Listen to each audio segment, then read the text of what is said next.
नमस्कार आदाब दोस्तों, हिंद वॉइस में आपका स्वागत है। मैं हूं इकराम, हमारे साथ हैं हबीब अख्तर, सीनियर जर्नलिस्ट हैं। हर हफ्ते आपके सामने कोई ना कोई प्रोग्राम लेकर आते हैं और देश के अलग अलग जो समस्याएं चल रही हैं उनके आपको उनसे रूबरू कराते हैं।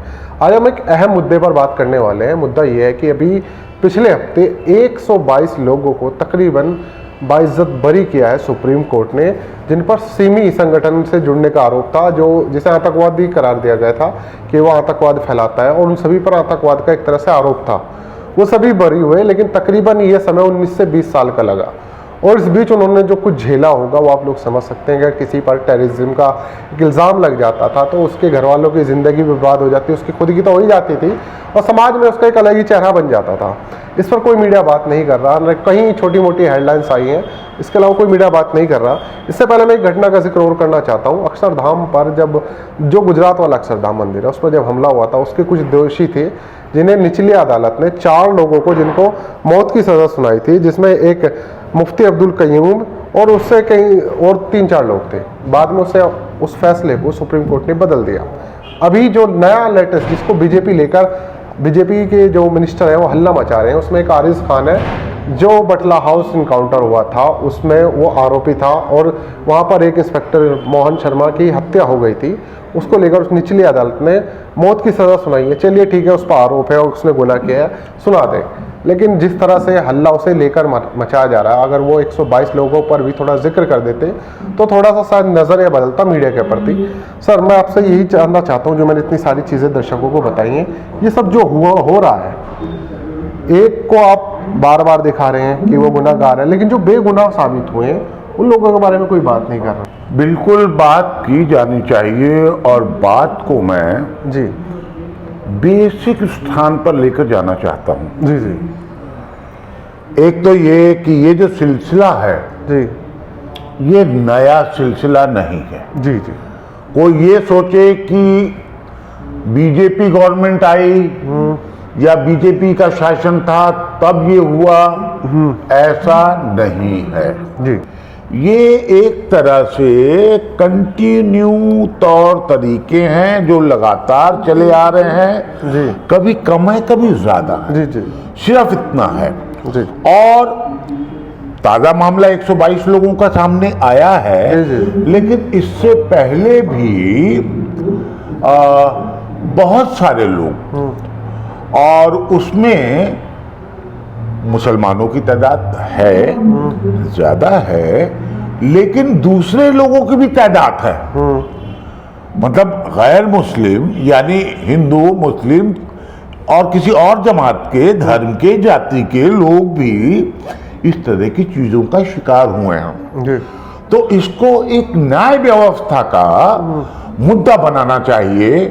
मुझे, आपको, प्रेस को, समाज को, जी क्योंकि ये न्यायगत दिक्कतें हैं, परेशानियां हैं, त्रुटियां हैं, और न्यायालय पे, निचली अदालतों पे सत्ता का दबाव है। सत्ता के दबाव को अस्वीकार करना चाहिए न्यायालय को। न्यायालय इसलिए होता है कि कहीं चूक हुई हो पुलिस से, कहीं प्रशासन से कोई चूक हुई हो, वक्ती तौर पर हालात को संभालने के लिए उन्होंने मान लीजिए किसी की गिरफ्तारी कर ली, जी जी जी और उसके ऊपर अनाप शनाप भी आरोप लगा दिए, एक आध सच्चे भी आरोप और झूठे भी आरोप सब मिला के लगा दिया। तो दूध का दूध, पानी का पानी करने के लिए हमारी अदालतें हैं, जी हमारे वकील हैं कि पक्ष और विपक्ष दोनों बातों को वो कर सके, आर्गुमेंट कर सके, और जज उस पर फैसला दे। जी एक सवाल उठना चाहिए जी जी जी कि निचली अदालतों की ये जो मनमानी है, ये उनके ऊपर दबाव है, जिंदगी बर्बाद करने का जो तरीका है उनका, और संवेदनशील होना चाहिए अदालतों को, न्याय को, वो संवेदनशील नहीं है। उसे इस बात की परवाह नहीं है कि वो 120 जिंदगियां या 200 जिंदगियां, 500 जिंदगियां या 5 जिंदगियां से खेल रहे हैं। ऐसा नहीं है। 5 जिंदगी का मतलब है 50 जिंदगियां। जी यानी जिन लोगों को आप गिरफ्तार कर रहे हो, बंद कर रहे हो, आजीवन कारावास दे रहे हो, साथ साथ उनके ऊपर संगीन आरोप लगा रहे हो, देशद्रोह का आरोप लगा रहे हो, आतंकवाद का आरोप लगा रहे हो, उससे सिर्फ उनकी ही छवि खराब नहीं होती, उस परिवार की, उस समाज की स्थिति खराब होती है। इसके लिए कौन जिम्मेदार है जी, कैसे इसे संभाला जाएगा? जी। बर्बाद कर दिया आपने परिवार को, पूरे खानदान को बर्बाद कर दिया, खानदान को आपने बदनाम कर दिया, जी, उसकी जिंदगी तो गई। जी, मतलब जवानी की उम्र में कोई जेल चला जाता है और 20 साल बाद बरी होके आता है, बाइज्जत बरी होके आता है, आरोप झूठे साबित हो जाते हैं, अदालत झूठा साबित कर देती है, वो क्या करेगा बाहर आकर? जी, नए सिरे से। यानी उसके साथ के लोग बड़े बड़े ओहदों पर होकर रिटायर हो गए या काम कर रहे हैं, वो फिर क ख ग से शुरू करेगा, ABCD शुरू करेगा, अलिफ बे ते शुरू करेगा। इस पे सोचना चाहिए, अदालत के ऊपर दबाव बनना चाहिए, अदालत को जिम्मेदार बनना चाहिए। जी, दूसरी बात, अदालत को यह भी सोचना चाहिए कि जेल में आप जिन लोगों को भेज रहे हैं, लंबे समय के लिए भेज रहे हैं या छोटे समय के लिए भेज रहे हैं, उनके खाने पीने, कपड़े लत्ते, सुरक्षा, दवा दारू, तमाम चीजों का इंतजाम कौन करता है? जी, जेल अथॉरिटी करती है ना। जेल अथॉरिटी का पैसा किसका होता है? बजट का पैसा होता है। बजट का पैसा कहां से आता है?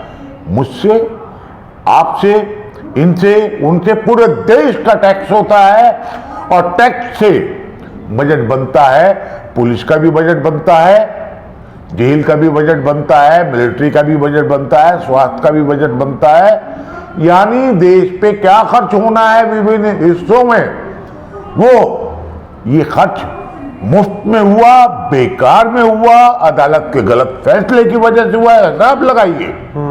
20 साल के अंदर 122 लोगों के ऊपर जो खर्च हुआ है, किस खाते में गया? अदालत के खाते में गया। और क्या अदालत को, निचली अदालत को गिल्टी करार दिया जा सकता है? मैं तो कहता हूं किया जाना चाहिए। उन जज साहिबान को कटघरे में खड़ा किया जाना चाहिए, क्योंकि बड़ी अदालत ने उनको बरी करके निचली अदालतों को कटघरे में खड़ा कर दिया है। दूसरी बात ये, जिन पुलिस वालों ने, जिस पुलिस प्रशासन ने या नागरिक प्रशासन ने इस तरह के इल्जामात उसके ऊपर लगाए हैं, उनको भी कटघरे में खड़ा किया जाना चाहिए। दूसरी बात, अदालत ने फैसला दे दिया किसी को सजाए मौत का, उम्र कैद का, चलिए दे दिया, इसके ऊपर ताली पीटने की क्या जरूरत है? इस पे विजय मनाने की जरूरत क्या है? क्यों मना रहे हैं आप? 122 लोगों पर मनाइए ना, उस पे आप कुछ शोक प्रकट कर रहे हैं कि वो बरी हो गए, और एक आदमी को फांसी की सजा दे दी अदालत ने, तो आप उसमें जश्न मना रहे हैं। अगर उस शख्स को भी ऊपरी अदालत ने, सुप्रीम कोर्ट ने, हाई कोर्ट ने या बड़ी अदालत ने बरी कर दिया, उसे सबूत नहीं मिले, पता लगा वो सब कुछ झूठ था, तो आप क्या करेंगे? क्या करेंगे आप? तो मेरा कहना है, आप इन सब मामलों में राजनीति ना करें, और लंबी सजा भुगतने वाले, झूठे मुकदमे में फंसाए जाने वाले, देखने में ज़्यादा मुसलमान दिखाई देते हैं, ये सच भी हो सकता है, लेकिन ये ट्रेंड है अदालतों का, ये निचली अदालतों के तौर तरीके हैं, पुलिस के दबाव में, प्रशासन के दबाव में, अपने मानसिक गुत्थियों के दबाव में वो गलत निर्णय लेते हैं, फैसले लेते हैं, और उसे लागू करना मजबूरी होती है प्रशासन की, पुलिस की। इसलिए अदालतों को संवेदनशील होना चाहिए। मैं तो कहूँगा बड़ी अदालतों को, सुप्रीम कोर्ट को ट्रेनिंग प्रोग्राम चलाना चाहिए, उनको संवेदनाओं की कक्षा दी जानी चाहिए, समाज के प्रति उनकी जिम्मेदारी को याद दिलाना चाहिए। डॉक्टर जो है मरीज का इलाज करने के लिए। बहुत बहुत शुक्रिया हबीब सर, आपने बताया कि अदालतों के, खासकर निचली अदालतों के कारण बहुत सारे लोगों की ज़िंदगियाँ बर्बाद भी हुई हैं, जिन्हें बाद में सुप्रीम कोर्ट ने करारा तमाचा दिया है। हो सकता है कोई पॉलिटिकल दबाव हो, प्रेशर हो किसी तरह का, जो इस तरह के फैसले लिए जाते हैं। बाद में सुप्रीम कोर्ट पहुंचते हैं मामले, तो वहाँ पर वो फैसले पूरी तरह बदल दिए जाते हैं। जिन्हें मौत की सज़ा सुनाई जाती है वो भी बाइज्जत बरी होकर घर आ जाते हैं सबूतों के अभाव में। जैसा कि इन 2 केस में, अक्षरधाम मंदिर जो गुजरात में अटैक हुआ था, उसके कुछ आरोपी थे जिन्हें बाइज्जत बरी कर दिया गया था। 122 लोग सिमी के आरोप में, जो आतंकवाद के आरोपी थे, वो बरी किए गए हैं। लेकिन मीडिया चिल्ला रहा है सिर्फ बटला हाउस कांड के कारिस खान के ऊपर। ठीक है, एक आदमी पे आप चिल्लाइए, उसने गुनाह किया, वो गुनहगार है, खूब चिल्लाइए, लेकिन कम से कम जिन लोगों की ज़िंदगियाँ बची हैं, जो उस नरक की ज़िंदगी को भोग कर आए हैं, उन पर बात कीजिए, उन पर चर्चा कीजिए, उनकी ज़िंदगी पर गौर कीजिए कि उन्होंने कैसे हालात और कैसे दिन काटे हैं जब समाज ने उन्हें धुतकार दिया था। ये सब चीज़ें आप लोग कमेंट कर सकते हैं। साथ ही इस खबर को ज़्यादा से ज़्यादा शेयर कीजिएगा।